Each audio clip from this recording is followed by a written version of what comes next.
नमस्कार, मैं परमेश्वर चौबे आज आपके सामने हिंदी की एक नई कविता शक्ति और क्षमा लेकर के प्रस्तुत हुआ हूँ।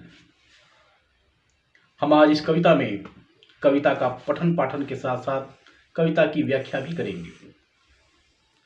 शक्ति और क्षमा कविता हिंदी साहित्य के महान कवि राष्ट्र कवि रामधारी सिंह दिनकर द्वारा रचित है।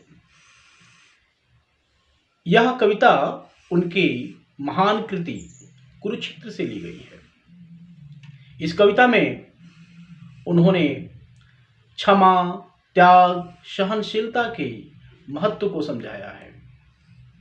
यह कविता भारतीय जनमानस को एक नई दशा और दिशा प्रदान करती है।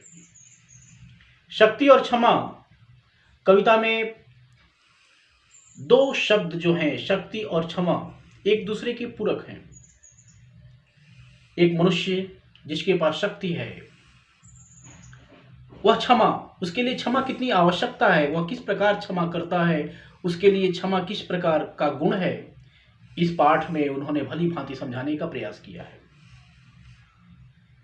रामधारी सिंह दिनकर जी का जन्म 23 सितंबर 1908 के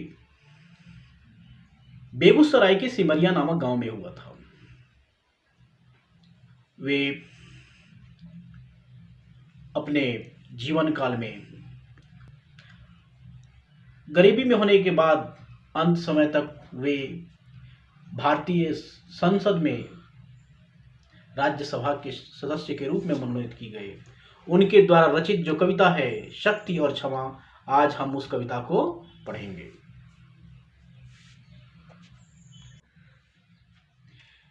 इस कविता में भीम अपने बड़े भाई युधिष्ठिर से उनके अति नरम स्वभाव के लिए शिकायत करते हुए कहते हैं कि उनके विनम्र स्वभाव के कारण ही उनकी छवि एक कायर की बन चुकी है।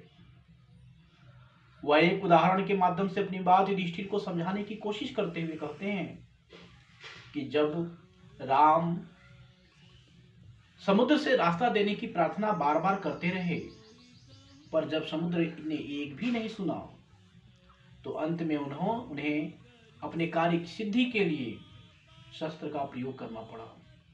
अतः हम सबको भी शक्ति, क्षमा, तप, त्याग इत्यादि का ज्यादा प्रयोग न करते हुए हमें भी शस्त्र का अर्थात बल का प्रयोग करना चाहिए। अब हम कविता की पंक्तियों को देखते हैं। कविता का प्रारंभ इस प्रकार है।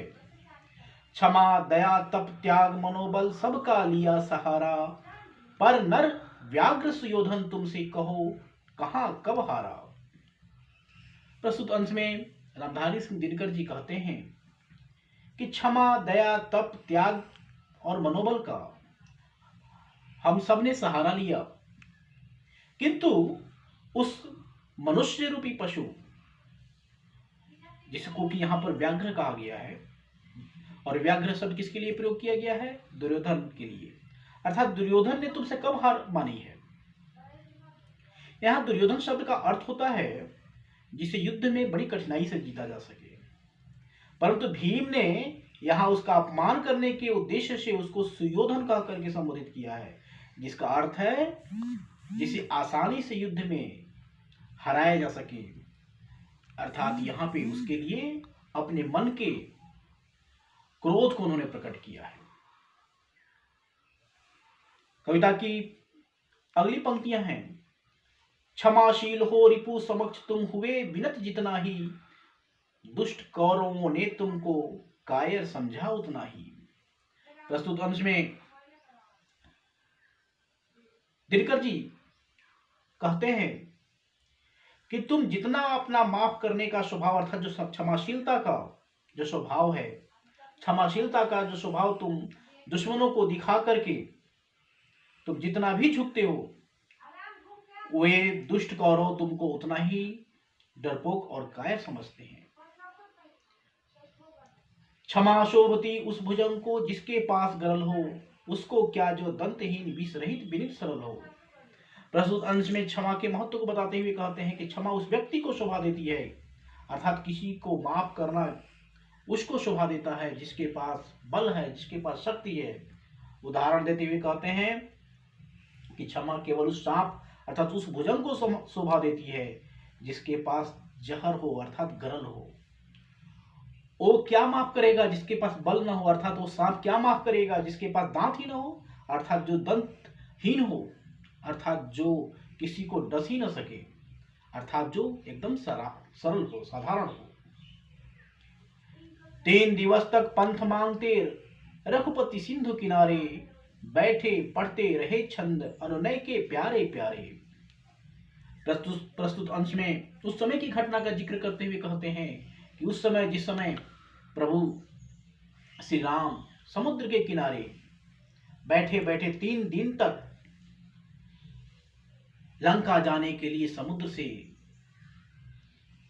प्रार्थना करते रहे, विनती करते रहे, अनुरोध करते रहे, अर्थात लंका जाने के लिए रास्ता मांगते रहे, और बैठे पढ़ते रहे छंद अनुनय के प्यारे प्यारे, अर्थात बैठे बैठे समुद्र से अच्छे अच्छे श्लोक मंत्र अर्थात प्रार्थना करते रहे, अनुनय करते रहे, विनय करते रहे, विनती करते रहे, प्रार्थना करते रहे।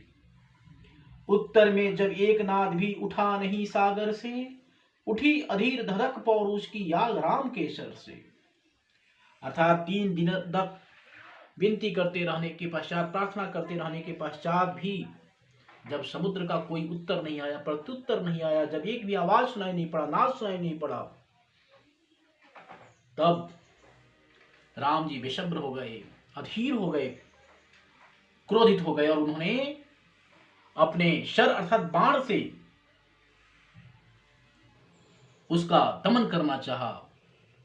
अर्थात यहां कहा गया है कि तब विषम्र होकर राम के शर से अर्थात बाण से पुरुषत्व किया, अर्थात बल किया, क्रोध किया, निकल पड़ी।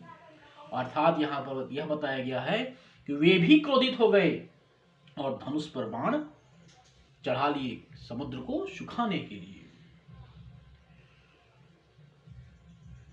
सिंधु देह धर त्राहि त्राहि करता आ गिरा शरण में, चरण पूज दास्ता ग्रहण की बधा मूढ़ बंधन में।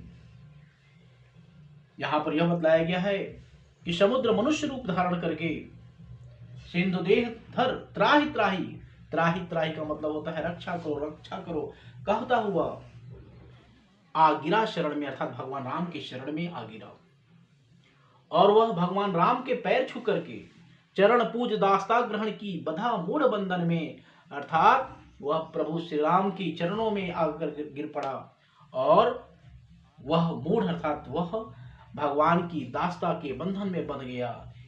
यहाँ पर मूढ़ शब्द का जो प्रयोग है वह समुद्र के लिए किया गया है। अर्थात जब रामचंद्र जी उसे उसकी याचना कर रहे थे, विनय प्रार्थना कर रहे थे, तब वह तैयार नहीं हुआ, और जब वह क्रोधित हो गए तब वह तैयार हुआ। इसलिए यहाँ पर मूढ़ शब्द का प्रयोग किया गया है। अगले पंक्ति में कवि कहते हैं, सच पूछो तो शर में ही बसती है दीप्ति विनय की, संधि वचन संपूज्य उसी का जिसमें शक्ति विजय की।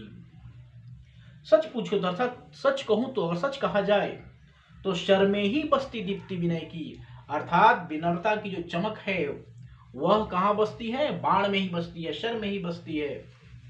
अर्थात यहाँ कहा गया है कि संधि वचन संपूज्य उसी का जिसमें शक्ति विजय की, अर्थात जो दो राजनीतिक जो मित्रता होती है, संधि होती है, वह केवल उसी की होती है या उन्हीं लोगों में होती है जिनमें दोनों में शक्ति होती है, ताकत होती है, अर्थात एक दूसरे का दमन करने की शक्ति होती है।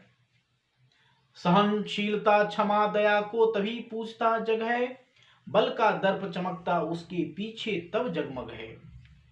प्रस्तुत अंश में कवि यह समझाते हुए कहते हैं कि सहनशीलता अर्थात सहने की शक्ति, क्षमा अर्थात किसी को क्षमा करना, दया अर्थात किसी पर दया करना, किसी गरीब किसी निर्बल पर दया करना। सहनशीलता क्षमा दया को तभी पूजता जग है, अर्थात इन सब गुणों को तभी पूजा जाता है, इन सभी गुणों का महत्व तभी तक होता है। बल का दर्प चमकता उसके पीछे जब जगमग है, अर्थात जब उसके पीछे दर्प होता है, शक्ति होती है और शक्ति का घमंड होता है, तभी ये सभी गुण अच्छी लगती है। आज के लिए इतना ही। फिर अगली कविता के साथ हम फिर अगले दिन मिलेंगे। आज के लिए बस इतना ही। नमस्कार।